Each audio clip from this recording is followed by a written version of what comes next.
Did you know that Soul Train, the famous show that defined a decade, was cancelled for good because of one unforgettable scene? Fans were heartbroken by this shocking event that changed the path of television history. Stick with us as we talk about the historic performance that ended Soul Train and the turmoil that happened behind the scenes after that. For 35 years, Soul Train delivered America an hour-long celebration of Black youth culture every Saturday morning. Soul Train was the place to show off the newest dancing movements, hairstyles, and clothes, as well as the newest music. The show claimed to be the hippest trip in America. In the 1970s, it became an important way for Black musicians to promote themselves, and by the 1980s, it was the first time many groups got national attention. It was a way for people to learn how to dance, dress, and listen to music that was popular at the time. Soul Train was groundbreaking in how it showed Black identity, even with all the bright lights, amazing performers, and cascading paisley. It was built on a fight against a biased media and a biased culture in general, and it grew up during a time of great change and anger when the economy was still bad even though the civil rights movement was making progress. Soul Train's message of Black empowerment was important, even though it seemed happy and lighthearted on the outside.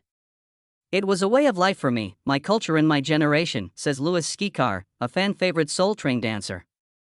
I'm Black and Mexican and grew up on the streets of Inglewood, and every Saturday morning that was our chance to see our people and to indulge in our own dances, styles, eras, and crazes.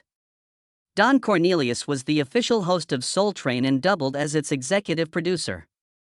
Cornelius was frustrated at over-reported Black crime and under-reported police brutality, and hoped to change how Black Americans were represented on screen.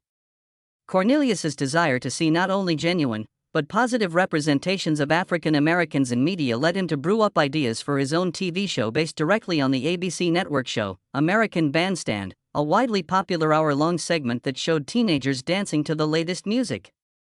Cornelius sourced local teens for talent who lined up outside of the network building every day after school, hoping for the opportunity to dance on screen.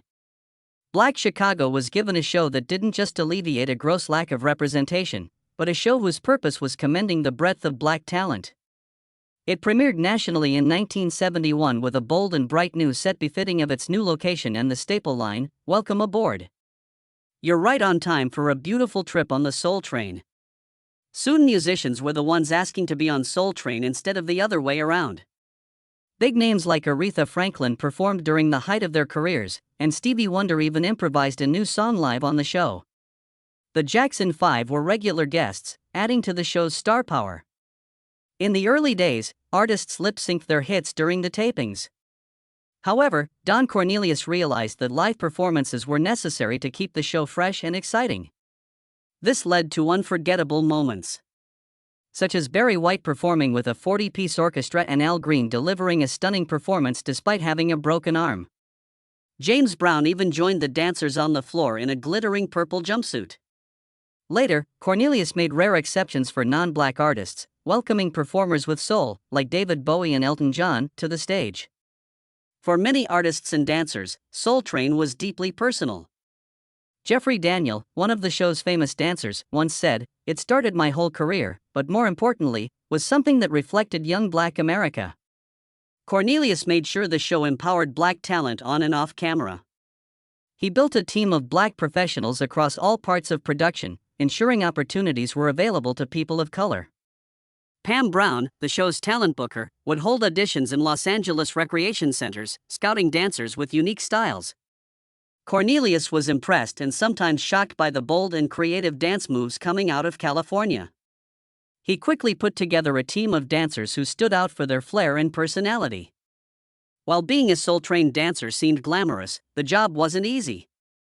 Dancers filmed an entire month's worth of episodes in just one weekend, recording 2 shows on Saturday and 2 more on Sunday. They had to bring multiple outfits, plenty of energy, and lots of stamina. Unfortunately, they weren't paid unless they performed alongside an artist, a flaw that felt out of place considering the show's mission to uplift Black talent. One of the most iconic parts of the show was the Soul Train line. This segment, introduced in the 2nd season, had dancers form 2 lines, creating a channel down the middle where pairs of dancers showcased their moves. The line became the highlight of the show, giving each dancer their moment to shine.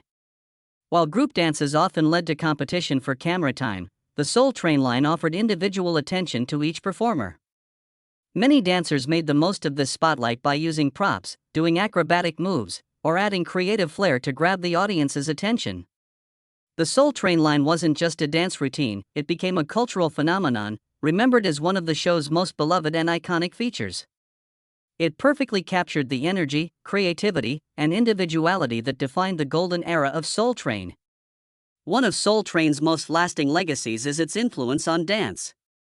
The show didn't just showcase the latest trends, it invented them.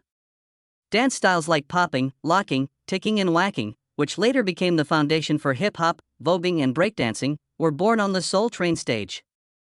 Michael Jackson himself learned the famous robot from the show and perfected the backslide, which he renamed the moonwalk from dancer Jeffrey Daniel. These moves would later define entire eras of pop culture, and it all started on Soul Train. Jeffrey Daniel, a Soul Train dancer, recalled how the show inspired him. "All of a sudden on TV, I saw young black kids around my age doing what I love to do best, dancing and looking good while doing it. Up until then, when we were seen on TV, we were either being chased by the police, selling drugs, or in some silly comedy. From that moment on, it was my lifetime ambition to be on that program." The fashion on Soul Train was as iconic as the dance moves. Dancers and performers wore bright colors, bold patterns, and cutting-edge trends that became instantly recognizable. From dashikis and bell-bottoms to platform shoes and medallions, Soul Train brought black style into living rooms across America. Jeffrey Daniel described the show's fashion as colorful and expressive, saying it perfectly captured the era. Before Soul Train, black performers were often stereotyped or sidelined in mainstream media. The show flipped that narrative, showcasing young black talent and presenting a vibrant, positive image of Black America. Don Cornelius, the show's creator and host, assembled a team of black talent both on and off camera, ensuring opportunities for people of color in every aspect of production. For dancers like Cheryl Song, who was the only Asian dancer on the show, Soul Train also broke racial barriers. Despite initial skepticism from her peers, Cheryl became an integral part of the show for 14 years. Her story highlighted Soul Train's ability to celebrate diversity while staying true to its core mission of showcasing black excellence. Although Soul Train wasn't explicitly political, it reflected the struggles and triumphs of its time. The 1970s were a turbulent period in America with battles over school segregation and rising inner-city poverty. Against this backdrop, Soul Train offered messages of positivity and pride. Segments like the Soul Train Scramble Board encouraged viewers to learn about black icons such as Phyllis Wheatley and Harriet Tubman. The show also promoted natural black beauty through its partnership with Afro Sheen, a black-owned hair product company. By airing Afro Sheen commercials and promoting natural hairstyles, Soul Train reinforced the message that black is beautiful. Let us take you to the most exciting part that everyone will love: the unforgettable performances of Soul Train. The best place to start is, of course, at the beginning. The show's first nationally broadcast episode aired on October 2, 1971, featuring none other than Gladys Knight and the Pips. Their performance remains iconic, not only for the music, but for the energy Don Cornelius brought to their introduction. With his signature baritone voice and excitement, he introduced the group as four beautiful people who represent a mighty mountain of soul. That moment set the stage for the incredible legacy Soul Train would build in the years to come. One of the most memorable performances in Soul Train history came in 1973 when a young Michael Jackson and the Jackson 5 took the stage to perform their hit song, Dancing Machine. The track, a massive success that topped R&B charts and hit number 2 on the pop charts, became even more iconic thanks to their Soul Train appearance. It was during this performance that Michael introduced the world to the now famous robot dance. Seeing the king of pop execute the robot flawlessly was a revelation, and it cemented the dance as a staple of pop culture. While many have attempted the move over the years, this performance shows how it was meant to be done. Precise, captivating, and utterly cool. In December 1975, the legendary group La Belle brought an entirely new energy to Soul Train with their performance of Lady Marmalade. This was not just a song, it was a statement. Patti LaBelle, Nona Hendrix, and Sarah Dash stunned the audience with their metallic futuristic costumes, essentially inventing Afrofuturism on the Soul Train stage. Their bold style, combined with the funky grooves of their global hit, left an indelible mark on the show and on music history. It was a moment where art, fashion, and music collided in a way only Soul Train could deliver. Al Green's 1974 performance was another unforgettable highlight.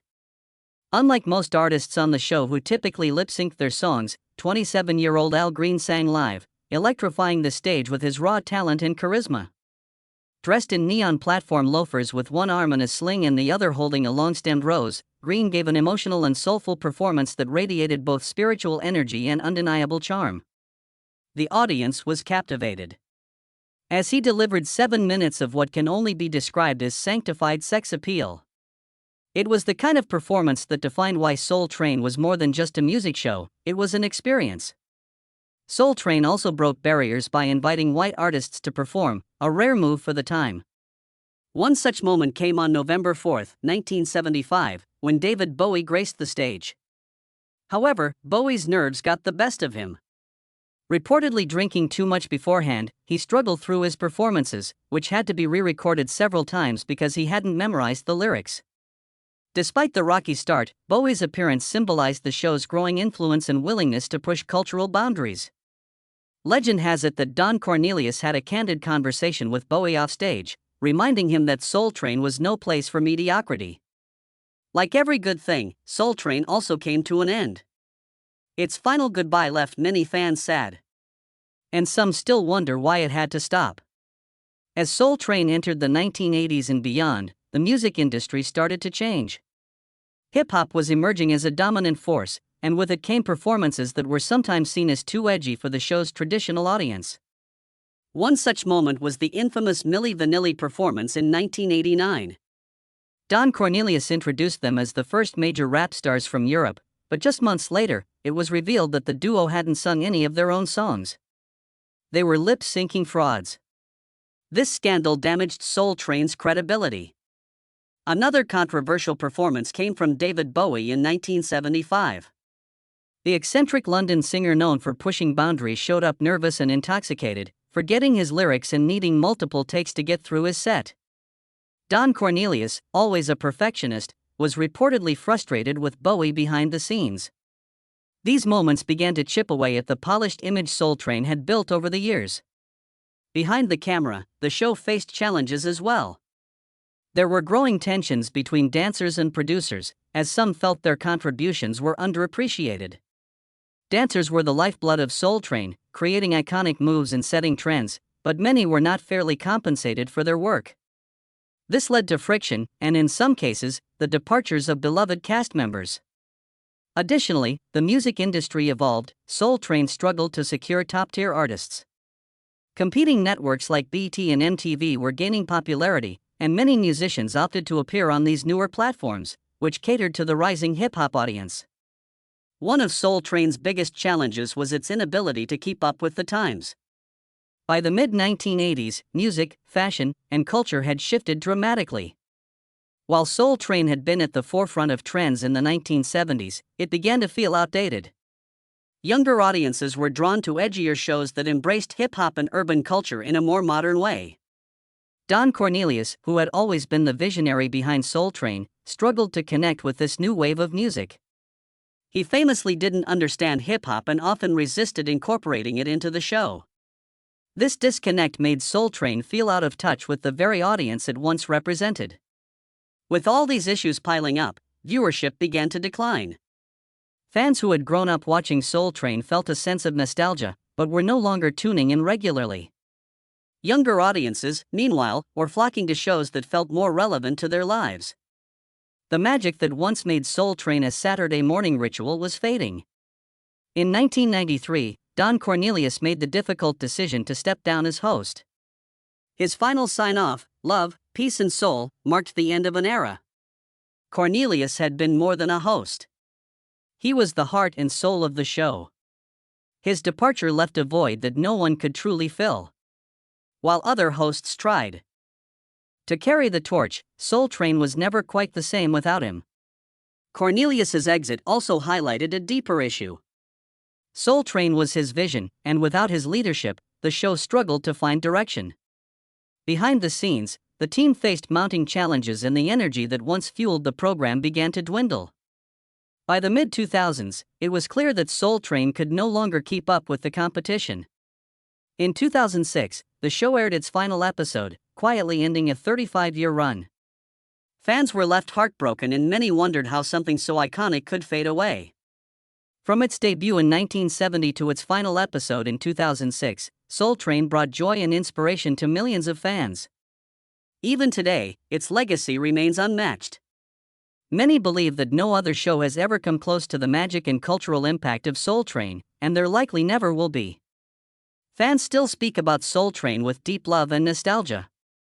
It wasn't just a show, it was a way of life, one fan shared online. Another commented, "Soul Train made me feel proud of my culture. It was a place where we could shine, where our music and our talent were celebrated like nowhere else." These heartfelt words capture just how much the show meant to people. What made Soul Train so special was its ability to bring people together. It wasn't just about watching famous artists like Michael Jackson, Aretha Franklin, and Stevie Wonder perform. It was about the energy of the show, the joy it brought to every viewer. The show made everyone feel like they were part of something bigger, something historic. The Soul Train line became a symbol of that unity, a place where people could dance their hearts out and show off their own moves, no matter who they were or where they came from. Even after its end, no show has managed to replicate what Soul Train achieved. It wasn't just about performances or dancing. It was about unity, pride, and joy. It gave Black artists and dancers a space to be seen and appreciated in a time when such opportunities were rare. As one fan wrote, "There will never be another Soul Train. It was a once-in-a-lifetime show." The loss of Soul Train left a gap in the world of music and television. While newer shows have tried to capture the magic, they've fallen short. The charisma of Don Cornelius, the groundbreaking performances, and the soulful energy of the show are simply irreplaceable. Soul Train helped define an era, and its impact can still be seen in everything from today's music videos to the modern dance trends we see on TikTok. The show's legacy lives on through the stars it created, the trends it started, and the way it changed how the world saw Black culture. Today, Soul Train still holds a special place in the hearts of those who experienced it firsthand. The memories of the show, the performances, and the energy of that era will never fade. As one fan put it, Soul Train was a gift to the world and its legacy will live on forever. The world will never see another show quite like it, and that's something fans will carry with them for the rest of their lives.